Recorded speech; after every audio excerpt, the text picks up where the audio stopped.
afternoon, everyone, and welcome to Writing Sherlock Holmes into the 21st Century. This is the 2024 program of the Sub-Librarians Scion of the Baker Street Regulars in the American Library Association. We're honored to have an excellent panel of best-selling authors today for our Sherlock Holmes program. Laurie King, Nicholas Meyer, and Leslie S. Klinger. The program will be followed by book sales and signings at the back of the room, and this includes free galley proofs of Nicholas Meyer's newest Sherlock Holmes novel, so be sure to stop by afterwards. Before we dive into the program, I just want to say a few words of introduction. My name is Christy Allen, a librarian at Furman University, and I'm joined by Beth Gallego, a librarian from the Los Angeles Public Library. And we're co-chairs of the Sub-Librarians, which is the oldest profession-based scion of the Sherlock Holmes Literary Society, the Baker Street Regulars. Our first meeting was in 1967 at the ALA conference in San Francisco, and we've met irregularly since then. And so, as a result, this is our 46th Sherlock Holmes themed event at ALA. So you may be wondering what a sub-librarian is. Well, in the Sherlock Holmes short story, The Adventure of the Illustrious Client, Dr. Watson needed to do some research about Chinese pottery for a case they were working on. And he was helped by his friend Lomax, a sub-librarian at the London Library. And our Scion group is named in Lomax's honor. You might see Friend of Lomax on our badges. So before we jump into the presentation itself, there's a few traditions we always do at our meetings. Firstly, we always start with a round of toasts. And it's a bit early for alcohol, but if you have a water bottle or a soda or an imaginary glass of wine, we invite you to join us in toasting several Sherlock Holmes characters from the short story, The Adventure of the Illustrious Client.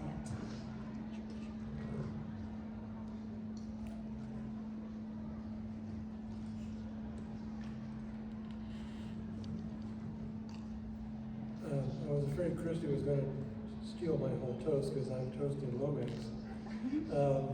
So firstly, whence Lomax? We find in The Adventure of the Illustrious Client the following passage. Now, Watson, I want you to do something for me. I am here to be used, Holmes. Well then, spend the next 24 hours in an intensive study of Chinese pottery. He gave no explanation, and I asked for none. By long experience, I had learned the wisdom of obedience. When I had left his room, I walked down Baker Street, revolving in my head how on earth I was to carry out so strange an order. Finally, I drove to the London Library in St. James Square, put the matter to my friend Lomax, the sub-librarian, and departed to my rooms with a goodly volume under my arm. Secondly, the London Library. The London Library at 14 St. James's Square, founded by Thomas Carlyle in 1841, is the United Kingdom's leading literary institution. Its holdings include more than 1 million books and periodicals in over 50 languages, from the 16th century to the latest publications. Membership is open to everyone. So, thirdly, what perforce is a sub-librarian? According to Webster's Revised Unabridged Dictionary, published in 1913 by C&G Merriam Company, a sub-librarian is an under or assistant librarian. The title is still prevalent in the United Kingdom. At Trinity College, Cambridge, the sub-librarian's post was established in 1773.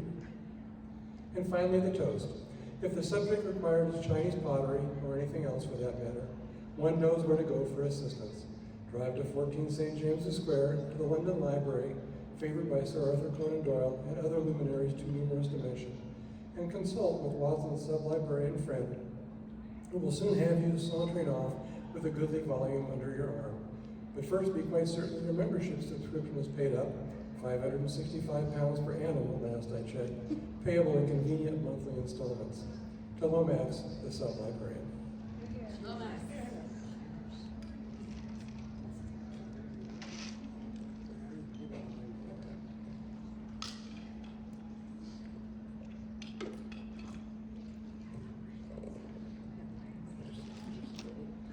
Okay, the next toast is to Sherlock Holmes, bookman and special librarian.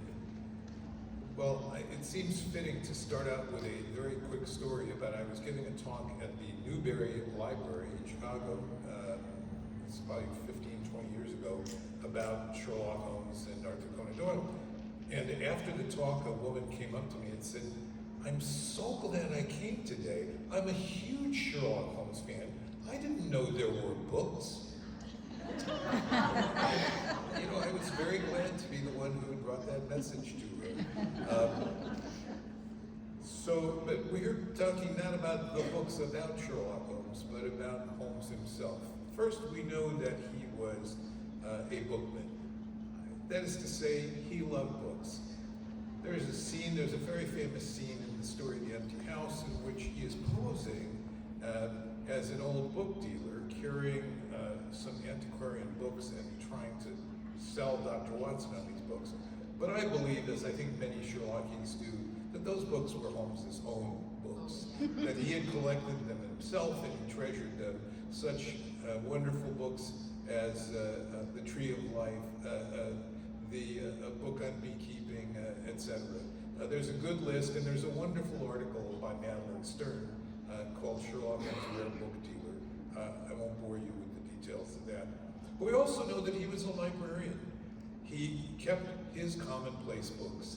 Now, this is, I think, before the Dewey Decimal System really got popular. So he had his own index, in which sometimes he used the first letter of the person's name, and sometimes he used the last letter, the first letter of their last name, under which to index them. That's not how you do things anymore, I suspect. But he was a librarian at heart. He kept a tremendous amount of information in his commonplace books. So there is none better to toast than Sherlock Holmes, bookman and special librarian. Hear, hear.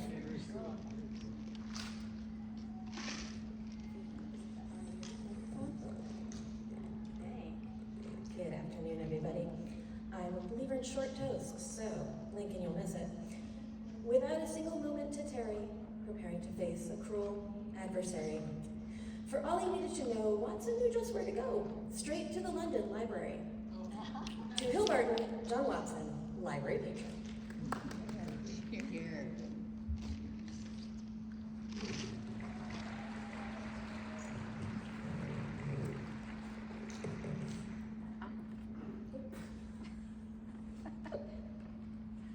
So Baron Gruner was a collector, but of what? He was first described as a man who collected books and pictures. He was an authority on Chinese pottery, as you've heard, and he wrote a book on that subject. He's the kind of man that might come to a conference like this. In fact, we could be lining up to buy his book. But he was also a collector of women, who takes, quote, pride in his collection, as some men collect moths or butterflies. Our moderator today, Les Klinger, describes a man who cataloged his collection and put it all in a book. Kitty Winter says it was a beastly book, a book no man, even if he had come from the gutter, could have put together. John Rawls said it nicely. Nobody liked Albert Gruner. His horrible fate should have come sooner. To the Austrian murderer, Baron Gruner, and feel free to hiss.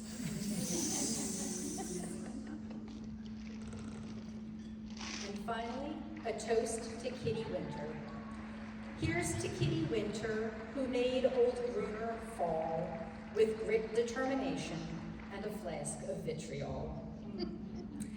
Before we get started, I would like to thank ALA Corps for their ongoing sponsorship of our programs. Without their generosity, this program could not have been possible. And now, without further ado, I turn it over to our esteemed panel.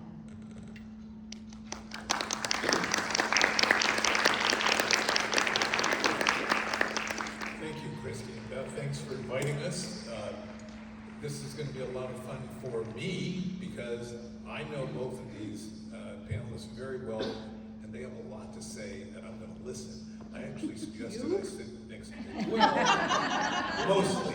To my right is Laurie King, and this year marks the 30th anniversary of the remarkable book, The Beekeeper's Apprentice, the beginning of Laurie's now 18 title series, is that right? 18, 19 is in the works. 18 title series about Mary Russell, a young woman who meets and, spoiler, marries Sherlock Holmes. Laurie has written a number of other novels, has been a member of the Baker Street Irregulars for many years, and on my left is Nicholas Meyer, a young man whom I've known for close to 50 years. In 1974, he burst onto the scene, at least onto the Sherlockian scene, with a little book called The 7% Solution. This is the 50th anniversary of that book. And for those who haven't read the book, shame on you. Go see the movie at least, which came out in 1976, for which Nick was nominated for an Oscar for the screenplay. And almost single-handedly, not that Sherlock Holmes needed reviving, but let's say that this was the crest of another wave, the great surge of another wave of Sherlockiana that began in 1974 and carried us to the Granada series. Nick has since written 5, is that right? Other novels about Sherlock Holmes? The 6th one is coming out, and the 7th one is right here in North A wonderful career of both the fiction writing and screenwriting, and very articulate, to say the least. So I suggested that we talk about, by the way, I edited the new annotated Sherlock Holmes. I hope some of you have read that one. So I wanted to ask 2 critical questions of these brilliant writers. Number one, why do we care about the 1920s when Laurie's books are certainly set in the mid-1920s? Nick, you're basically just about there in terms of your chronology of books that you've been writing. Why do we want to read, or why should we be reading about the 1910s and 1920s today?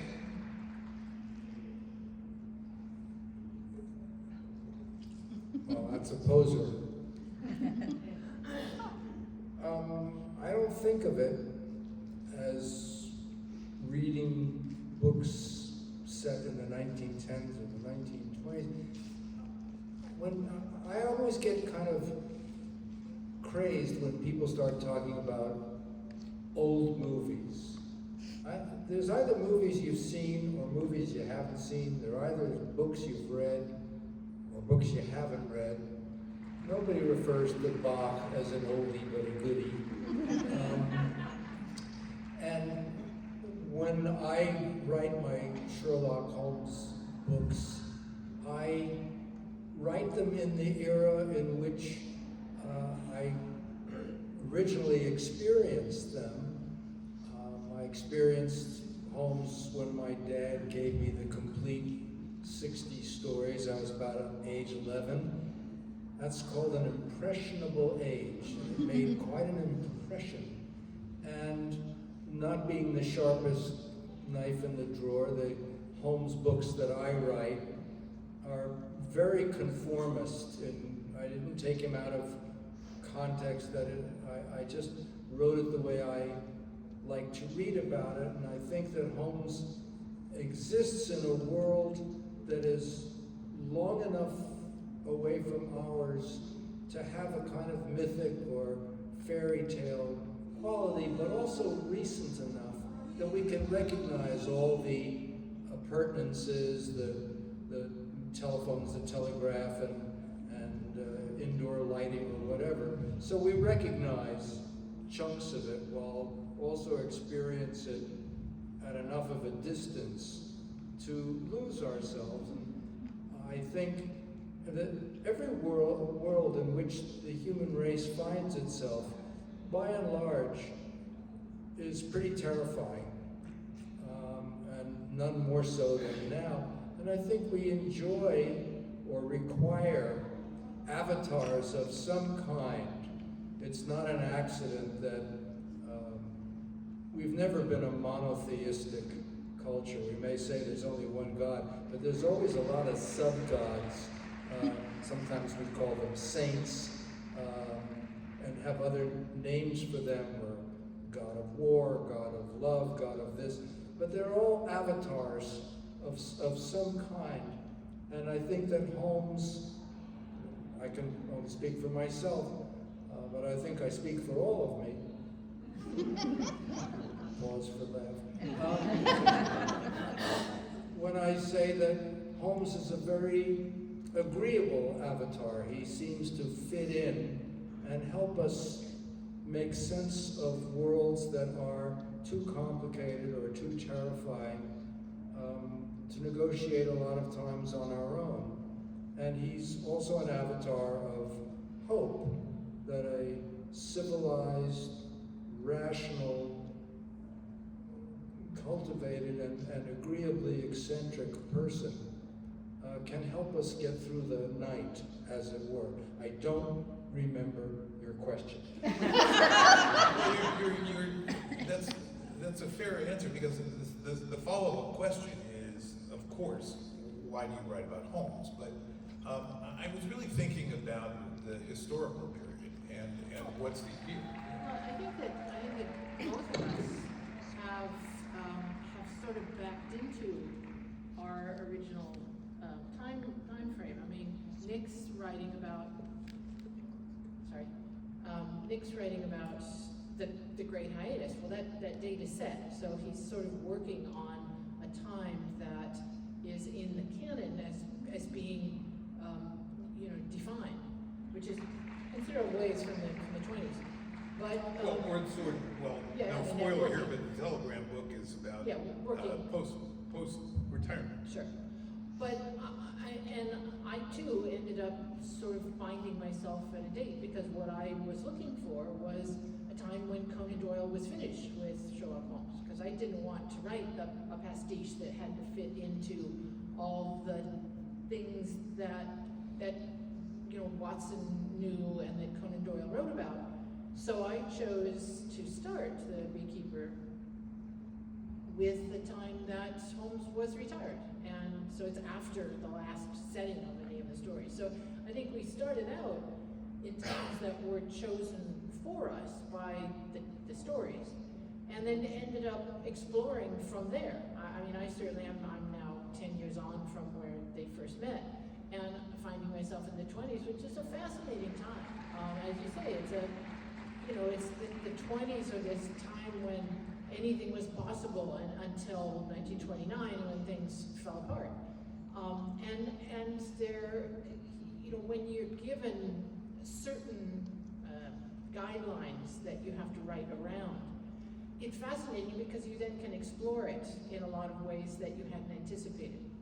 I write books that are set in certain real life places, and so I look around for people who was there at the time that I could really make use of, to both to establish the time and place, but also to lend that story its own flavor.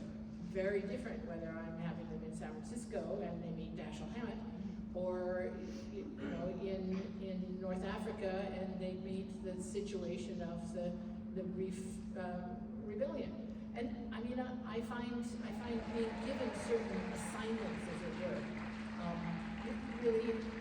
really invigorating for each story. So let's segue to the big question, which is why did you choose to write about Holmes, and why do we still want to read about this character who is now, at least on the page, 137 years old? Well, first of all, you're really reading about two people, because it's very hard to read about Holmes without his amanuensis, without Watson. It's the pairing.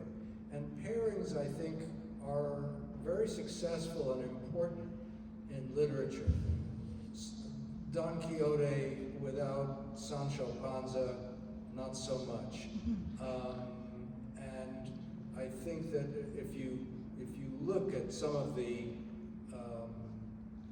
very popular characters in fiction, they usually have an amanuensis or an alter ego, and it's the interplay between these their personalities. Quixote is a great Holmes model because he tells you that things are not what they appear. He will tell you it's not a windmill, it's a giant. And Sancho is always around to absorb these lessons in a sort of semi-credulous fashion, but he's there. And more recently, there was a play written at the height of Holmes's popularity called Pygmalion. And in Pygmalion, there's a professor, Henry Higgins, who lives at 27A Wimpole Street with Colonel Pickering, who is just back from Afghanistan. And it is very hard to imagine that Shaw, the author of Pygmalion, didn't have Holmes very much on his mind, and the relationship between Henry Higgins and Colonel Pickering is not dissimilar to the relation between Holmes and Watson. And I'm sure people on this panel and you out there in that panel can think of countless other examples, whether we're talking about Batman and Robin or I don't know who, but there's a lot of that twining. So you're always talking about dynamic duos of one form or another. Rosencrantz and Guildenstern. What would they be without each other? Dead. No, you know, I have a team as well. Although mine again started sort of backwards with that, because what I was interested in was looking at what would a person look like who had that extraordinary Holmesian mind, but who was a young female feminist 20th century person, and how would she be the same and how would she be different? So that the first, especially the first half dozen books, he's definitely in the supporting role, and they're Mary Russell's story. Beginning about the middle of the series so far, I begin to explore Holmes himself as a person, as a character, as somebody that I develop and I'm interested in. So, but without the two of them, I have to agree, it would be very difficult to write about just Mary or just Holmes without somebody to bounce the ideas and the arguments against. I mean, the scenes that are really fun for me to write are the ones where they argue and where she gets the better of him. I wrote a novel with semi-successful results called The Canary Trainer, in which Watson doesn't figure. It's Holmes during the period of hiatus where he winds up giving violin lessons in Paris and winds up in the orchestra of the Paris Opera, where he crosses paths with the Phantom. I liked it. I tell myself it's a good book, but I also snivelingly suspect that had I been able to work Watson into it, it would have been even better. Nonetheless, I'm sure it's for sale at the back. Well, Laurie, you've done certainly books that don't have duos. I mean, Rachel doesn't really have a sidekick, for example, in the latest. But Laurie doesn't play fair because she writes with both hands. That's true. That's true. Which is why the output is So what I was trying to get at, that you both sort of sidestepped a little bit, is why do we care about Sherlock Holmes anymore? What is it about the character of Sherlock Holmes that makes him so interesting? And I guess the title of our talk, why I think that many of the adaptations, Elementary, Sherlock, and others, have successfully transplanted Holmes to the 21st century. Why or how or what, why does this work?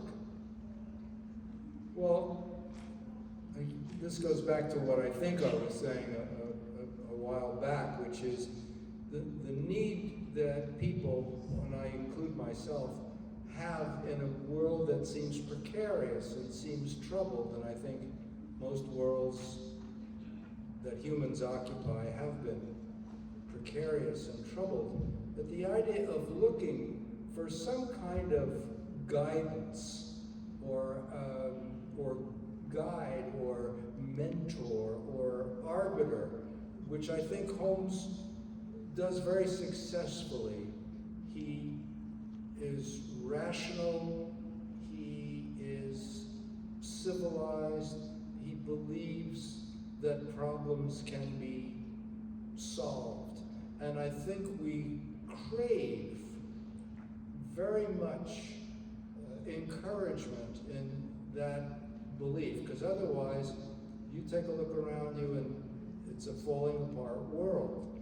And so I think I speak for myself, gravitate to somebody who seems able to A, make sense of it, and B, persuade us that it'll somehow come out all right. And I think Holmes, he's not the only fictitious character who may lay claim to this, but he seems to do it more persuasively, possibly because Watson is there as well, than most. And that's why I think, I know when I'm writing about him, I'm kind of happy and I'm escaping. It goes to a bigger question, which is, what is the purpose of art? And Tolstoy said the purpose of art is to teach you to love life. It has other purposes. It can help you to endure life, can help you to escape life, but it's related to being alive and dealing with life. And I think Holmes and Watson help us to deal with life. They make us believe that life can be dealt with. I think that Holmes is a sort of superhero in that he not only has extraordinary abilities, but he uses them for us. And it's not just, I mean, I more or less met the Conan Doyle stories as an adult, because I had read whatever you read in high school, The Speckled Band and Hound of the Baskervilles, in high school. But I had not really read the stories again until I started writing them, which is sort of an ass-backwards way of doing it. But I found him a fascinating character because you tend to have, if you haven't read the Conan Doyle stories, you tend to have this picture of Holmes as being a thinking machine. It's really clever, and you feed ideas in one end and you kind of push the button and it turns around and the answer comes out. But in fact, he's this man who is hugely energetic and driven by passion for justice. I mean, the passion for justice is the defining characteristic of Sherlock Holmes. And he's also funny. I mean, there's humor in the books. Who knew? And I think that applying that to more modern stories or even to historical stories, you are given all these possibilities of areas to explore with this key core element of this drive for justice of the man. It doesn't matter that you don't actually know anything about him. The book that was published this year has all to do with Sherlock Holmes's past, because as I was working on him as a character, it occurred to me that we don't really know anything about him. If you look at the things that Conan Doyle tells us, he's obviously Victorian and male. He went to university, we don't know what university, we don't know what he was reading or if he graduated. He has a brother who's older than he is, who's something in the government, but it's something mysterious that we don't really know. His family were country squires, but we don't know where they lived or who they were or whether they were important. Or what country? And his grandmother was the sister of the artist Vernet. Which Vernet? Who knows? And so, basically, you have these little tiny hints about this person, which as a writer is great, because you can then go anywhere. And so long as you fit inside, I mean, you do have to do your homework. and somebody like Les around to say, Les, can I do this? and to say, anything that fits within the Conan Doyle stories is valid from playing the game point of view. So It's really interesting you say. I mean, it just took me back. I was the technical advisor on the 2 Robert Downey films, and my first meeting with Robert, we talked at some length about the character, and what he loved was the lack of detail. He thought that was fabulous that we knew so little about the character, because it meant that he could build the character himself. And that's what great artists do. So, or even mediocre artists, Oh, you're too kind. so this is an audience of librarians, largely, I think. So, should we be telling young people to read the Conan Doyle stories? So first we should ask, who here has not read the Conan Doyle stories? You can admit it. Nobody. It's okay. It's okay. It's okay. Nobody's going to throw anything at this point. Because it is fascinating how often you come across people who don't know there their were stories, books, yeah. or who have never come across the stories except in the sense of the television. Right, or a various comic television book, series, or yeah. whatever, a cartoon. No.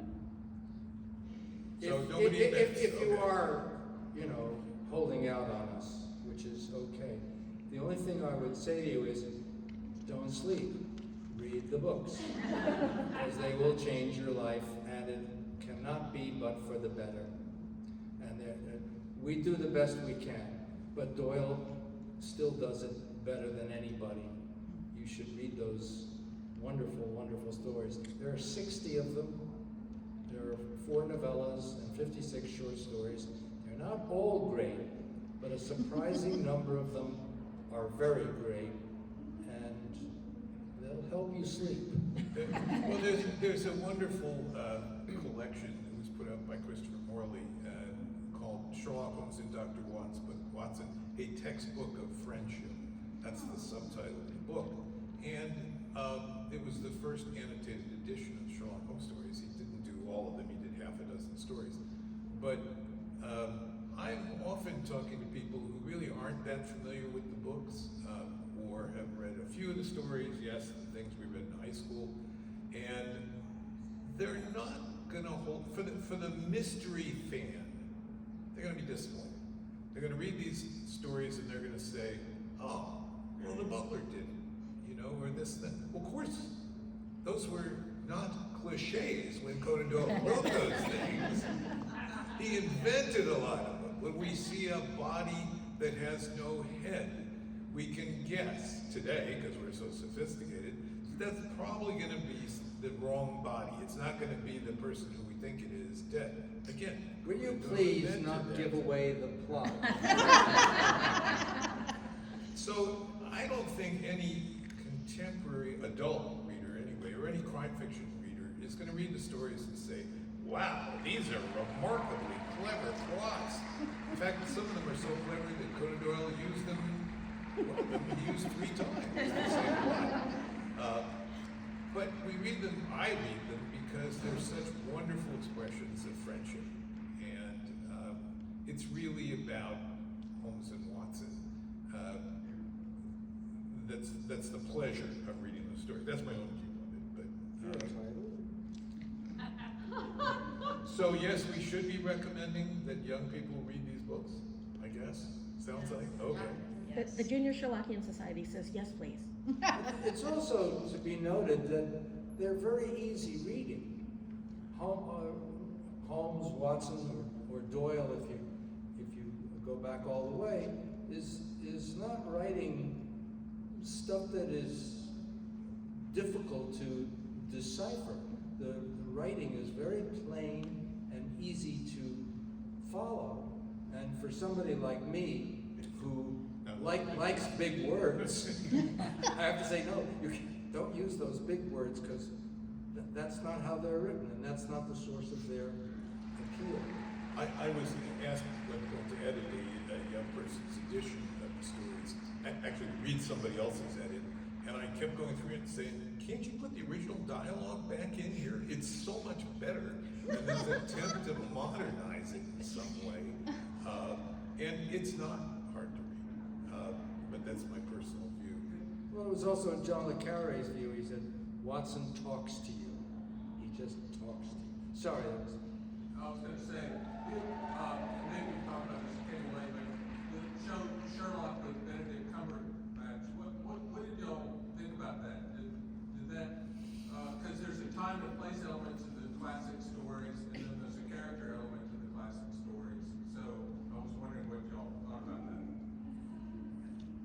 I liked the first two seasons a lot, and I was fascinated by the parallels and some of the jokes that when the cops raid their place and Watson says, "What do you think you're going to find here? Drugs?" And Holmes is going. I loved that Irene Adler never wore any clothes, I thought was cool. Then I thought they kind of lost it. I should, while I'm mouthing off, saying I don't really like Holmes in the movies. There, I said it. I like it on the page, the way Doyle wrote it. They made you write the screenplay? They made me an offer. What I find is that inevitably it gets either simplified or something in a way that I find less persuasive, less congenial. There are a couple of the ones I like, but I never liked Watson being portrayed as a jerk, because I never understood why a genius hangs out with a jerk, and I never believed that Nigel Bruce was the writer whose accounts I was reading. I like the one with Michael Caine and Ben Kingsley where Sherlock is the dummy and Watson is the smart one. I thought that was good. But when I see Basil Rathbone, I never have a sense of the wheels turning. And this all has to do with what actors do in relation to the camera. Whatever one thinks of Gary Cooper or Robert Downey, when they're acting, you can see it all happening. And then there's some actors with just chunk. There's nothing. And you can't do Holmes that way. You can't do Holmes that way. I think that the various attempts at recreating Holmes, especially the modern ones, they all seem to really do very well at one thing and not at others. I mean, I thought that the relationship between the characters of the Sherlock one with Benedict Cumberbatch, I loved the relationship between all of the people. The plots were awful. I mean, I write bad plots, but those ones were just dreadful. And kind of embarrassing to have them connected with Sherlock Holmes, who would have been bright enough to kind of figure it out 5 minutes in. And some of them, I mean, the elementary ones are really interesting because they just use snippets. And it's sort of like the writers are nudging you, isn't it? I mean, it's sort of like, you know, this person comes in that you sort of think you may know, and it turns out to be Miss Hudson. And you think, oh yes, a new version. So I think that to be able to play with this not only the Conan Doyle canon, but all of the other things you can kind of twist in there. As a writer, I love making use of, I'll stick a phrase in there knowing that only 1 in 10 readers will get it. Probably most of you would get it. But I'll put it in there knowing that it's something that's distinctly Sherlockian, and that, or a name, a reference of a name that has, you you can't distract people. I mean, if you're a reader and you come across something, it's like the writer saying, you know this, right? It's very distracting and irritating. But if you actually know it, it's like the writer is saying, yeah. And that's really fun to stick those in there. So I think it sort of depends on how they use them. And I've got one more question, then I'll shut up. What is it about great art you can revisit? Like I'll listen to the Beatles album over and over again because it's great. Or I'll watch the Star Trek episode of these over and over again because they're great. But there's something about, is it that world that was created, or what is it about that allows repeated reading, or you just, where people like to live in that world, or would they like to be Sherlock Holmes, or Watson, or what is it All about? of the above, I think, is the answer. Really, I think there are those who read the stories. I like to read Blue Carbuncle, for example, over and over again. To me, it's just one of the most charming stories. It's I'd rather read that than A Christmas Carol at the holiday season. But really, everybody finds what they want in the story. Some people, it's got to be Victorian England. There are readers who are deeply offended by taking Holmes out of Victorian England. I don't feel that way. There are people who see themselves as Watson and want to bask in the company of this genius and hang out with Holmes. I think that sounds like it might not be the most pleasant thing to do all the time, but it does sound interesting. I think you'd much rather talk to Watson than to Holmes. And some people, I think, imagine themselves as Sherlock Holmes. Laurie said superhero. I like to say the attainable superhero. You don't have to look around for a spider to bite you. You know, you don't have to find bats to scare you. You can say, I'm going to be Sherlock Holmes. We'd like to believe. And if we just work hard enough to train ourselves, we could be like Holmes. I don't think so, but Conan Doyle, of course, had the experience many times that people expected him to be like Holmes and see things. Sometimes he do was. things. Sometimes he was. I get asked that too. It's like, no, I'm not observant. You know, I couldn't tell you anything about that. But I think it's all of the above. Let me ask you this. When is the most mind-boggling time that you experience a given work of art? Is it the first time, or is it the 50th time? The first time you hear the opening notes of the Fifth Symphony, that famous, and you're suddenly, your mind is fucking blown by hearing this, and then you dive in and you realize you are in the presence of a masterpiece. But you will spend the rest of your lives listening to this piece. And each time you will discover more things. The first time you are simply overwhelmed and you're in a state of sort of shock. And you can substitute whatever you want for the Fifth Symphony. It could be Treasure Island, it could be the Beatles, doesn't matter. But it is a blinding, you are Saul of Tarsus struck blind on the road to Damascus by a vision. But later on, in what a shrink would describe as a counterphobic response, you obsessively return to that thing, trying to understand it, to take it apart, to analyze it, and also to anticipate the joys of it. I have a theory, many theories, that when you listen to Beethoven's Ninth Symphony for the first time, you're better off hearing it in a recording than in a concert hall. Why? Because in a concert hall, you can see the chorus doing nothing for 3 movements. And you're going, what are they doing? When is this going to happen? You're not even listening to the piece anymore because you're waiting for them to open their mouths. And yet, when you hear it for the first time in a record, and it's an orchestra, and suddenly a voice. And you are off in a totally different dimension.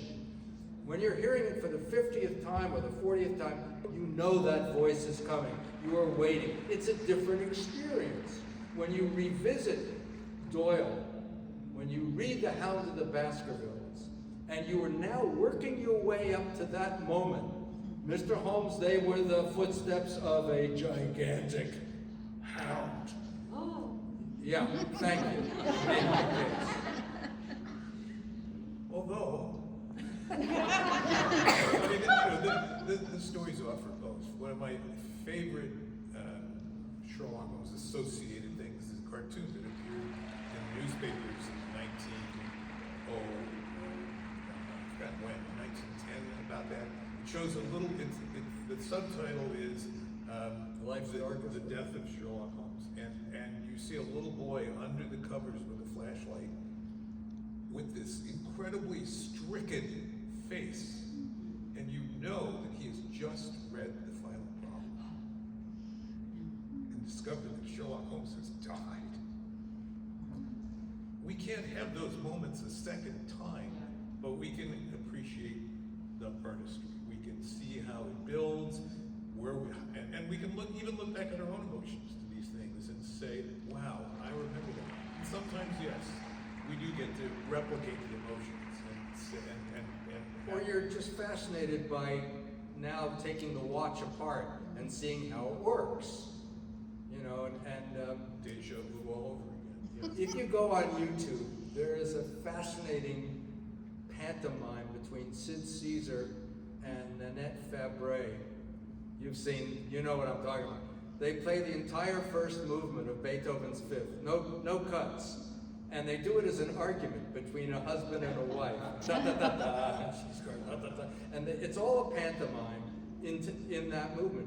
And every time you see it, again, it's like listening to the piece again. And you are now becoming more and more aware of the ingenuity of how these components have been, how the pipe has been laid. And you get a different kind of joy. It's not the surprise joy of he's dead or he's not dead. It's watching the watchmaker at work and relishing the cleverness, the genius, the inspiration of how these things are laid out. And then you say to yourself, Jesus, how did the guy do that just with a feather and no word processor? And it's the same with any work of art. This is a very long answer to your question about the Sherlock series, but I'm one of those where, you know, any Holmes is good Holmes. But that's not really true. There's Holmes I'm not terribly fond of, maybe Sherlock Holmes and the dinosaurs, you know. I'm a big fan of the Dudley Moore, Peter Cook, Hound of the Baskervilles, so you can tell I have low tastes. But I have not seen the Will Ferrell. I will not. But I'll see. There are those who would argue. But I think Sherlock Holmes works really well in just about any environment. I mean, this is not new, this idea of contemporizing Holmes. First of all, when you look at the history of Holmes on film, it wasn't until the 1939 Hound of the Baskervilles that anybody made a period Sherlock Holmes film. All of the Holmes films, and there were 100 or more that had been made by then, were set in contemporary settings. And somebody finally said, don't you think we should put him in the Victorian age? And of course, after the first two films, which were Fox, they said, this is too expensive. Let's go back to having him be contemporary. But I think contemporary can work. And we've seen Holmes in outer space. We've seen Holmes as a woman, Holmes as a gay man, Holmes as a gay couple. Every variety you can imagine has been done. And if their heart's in the right place, I think they work. They work well. And I think that they are familiar because they are all, I mean, to continue the musical analogy, they are variations on the theme. I mean, when we watch a Benedict Cumberbatch one, it has nothing to do with Victoriana, but it is, we recognize the tune that's being played in a different setting with different instruments. And I think that's part of the appeal of the broader kind of Sherlockian stories and the anthologies that Les and I did. There's a couple of them back there. We would ask people people who didn't write Sherlock Holmes stories to write us a Sherlock Holmes story. And they were fascinating because they were all recognizably Holmesian. Whether the character was actually Sherlock Holmes or one of the others in the group, or whether it had nothing to do with Holmes, but an idea.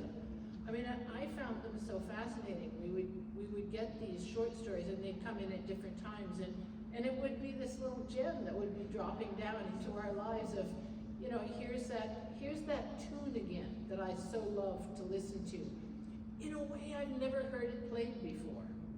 And I think that's, you know, that's kind of what we aim at in Nick and I in the books that we do, because we are playing with these characters that we all know extremely well, but we are putting them in a situation that was never seen before. One of the things that I love too about, and I think applies to both of our books, is that as we move them around the countryside and the ages, it enables us to bring in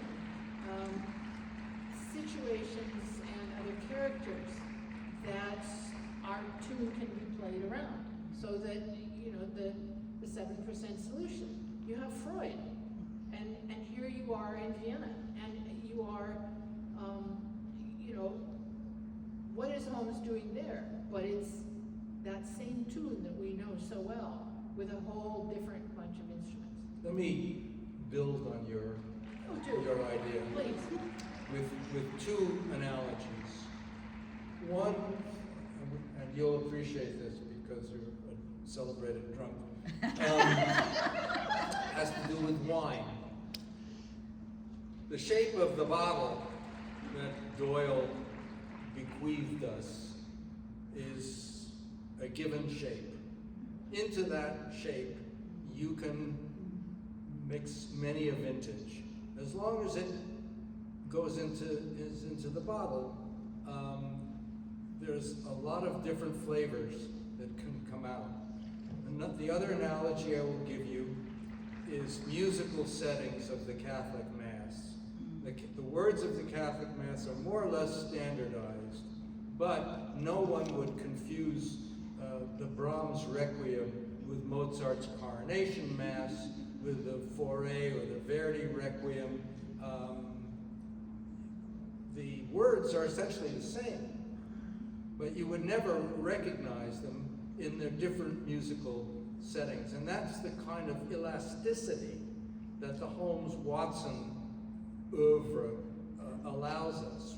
So you're pouring the Catholic Mass into these different bottles. I guess I'm getting confused. I call that plasticity. I absolutely agree with Nick. It's the plasticity of Holmes that makes it an immortal character. I see a hand in the back, and I was just going to say, this is the time when we want you to ask questions, so please. So I love Mary Russell. I love the books, I love the time period. But either as I get older or as times have changed, I start to feel increasingly uncomfortable with the age difference. And so I was wondering do you know what I mean? Like, And the hot sex.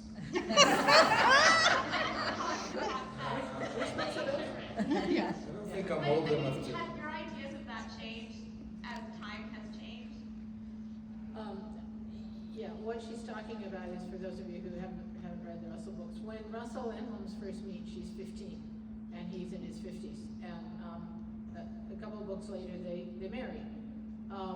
If you had told me, you know, before I wrote the books, that there's a series about this 15-year-old girl who meets and marries a 57-year-old man, I would have thought, you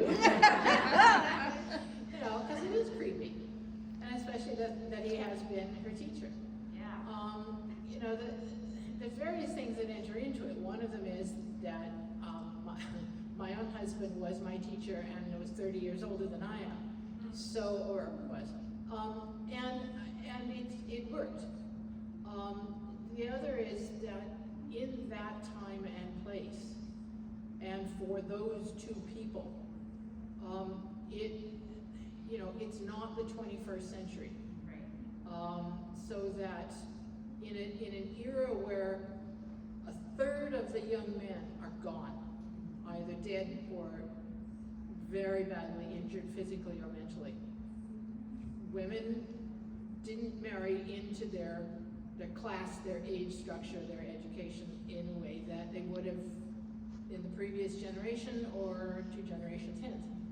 So, you know, as a social movement, marriage just turned on its head in the 20s. Everything turned on its head in the 20s. And the fact that you have these two people who are not normal people. I mean, their minds are not, they're not normal minds. They're extraordinary people. And where you would go for someone that extraordinary, except someone you happen to have met, you know. So yeah, I mean, I sympathize with those who say, I couldn't read a series about a young woman who marries a man that much older who has been her teacher. I sympathize. But I think that normally when somebody says that, if they go on and read the books, they find that in this case it's not creepy. And he does wait till she's 21 Yeah. to marry her, Yeah. when she's got money. But you know, and it works for Rupert Murdoch, you know. So, we also should keep in mind, I mean, Mary Shelley is, you know, 17, 18 years old when she writes Frankenstein, and she runs off and has a baby with Percy Shelley, etc. They were doing things younger in those days. So. Yeah. Well, they didn't have as long. That's absolutely right. So, yes. Do you think a movie will ever be made, or do you think the age difference will preclude that? But you're asking if I think a movie will be made. You know, having talked to various production companies over the years, I am flexible. A movie is not a book. I'm in control of the books. I am in utter control of the books.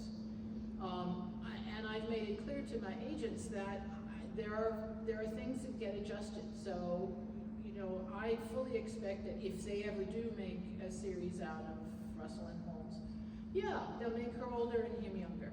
And I don't think it matters. Because if you're making it in, you know, in 2020, it's a different thing from 1920. So, you know, yeah. Yes. Do you each have a favorite adaptation that isn't your own or somebody else on the panels, and why is that your favorite? Okay, so no votes for 7% solution.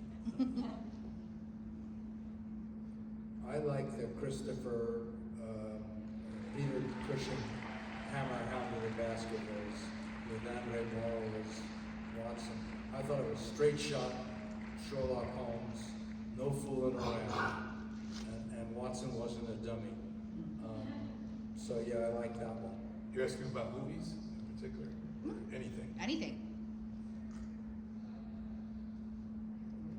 One of the books that I love that is, as far as I know, has never been marketed as a Sherlock Holmes story, is Peter Straub's Blue Rose. The Blue Rose. And I loved it because the character is so very Holmesian. He's supposed to be based on Shadow, you know, the radio character. But Peter Straub, what's the word blue in the title? But I think it's blue. I'm really bad with names. I never can remember the names of my own books. So, but it's really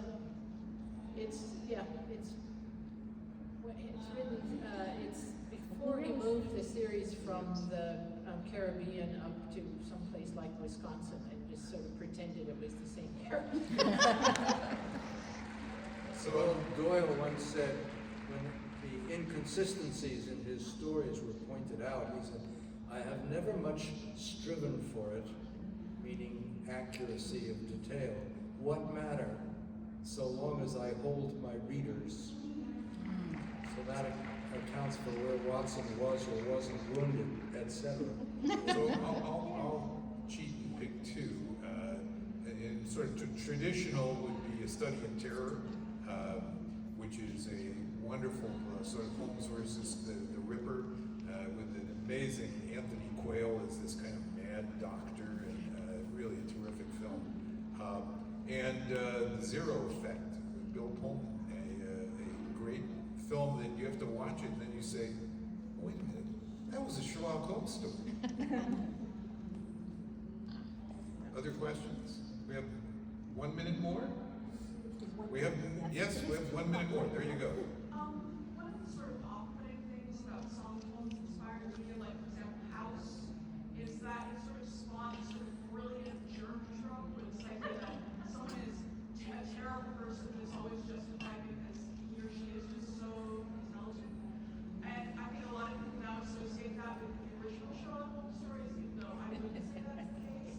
I was wondering how the authors sort of handle that question. How do you balance popular ideas of who Holmes is with who he is in the books when you're writing these pieces? I think that's one of the advantages of having a sort of dehumanizing character to bounce them off of, is that you don't have somebody, you know, if Watson had to live with some of those characters, he would never have remained in the house with him. You know, if you had to live with House, would you? No. Similarly, you know, that Mrs. Hudson would never have continued to rent to him if he'd just been nothing but a nightmare. Benedict Cumberbatch struck me that way. It was like, I sort of got where they were going with Holmes being young and not really aware of his powers yet. But wow, was he an unpleasant person to be around? No comments? Well, no, I just didn't want to take that time. It's not that I can't talk. Well, and as much as we would love to stay and listen, it is just after 2 o'clock, and we are going to have to move to our signing, and we have some books available for sale, and then they really want to use this room for another session at 2:30 apparently. Before we do that, however, we have one last tradition, which is that we always close out our Sub-Librarian Scion meetings with a reading of 221B. I'm going to lead it, but please read along with me. You will find it printed on the back of your program. Here dwell together still two men of note, who never lived, and so will never die. How very near they seem, yet how remote, that age before the world went all awry. But still the age is afoot, the roads of years of two detach, the distant view halloo. England is England yet, for all our fears. Only those things the heart believes are true. A yellow fog swirls past the window pane, as night descends upon this fabled street. A lonely hansom splashes through the rain, the ghostly gas lamps fail at 20 feet. Here will the world explode, these two survive, and it is always 1895. Thank you.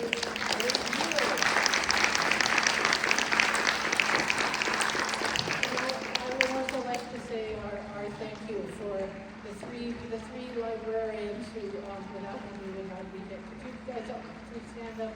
Christy, Marcia, Beth, thank you so much.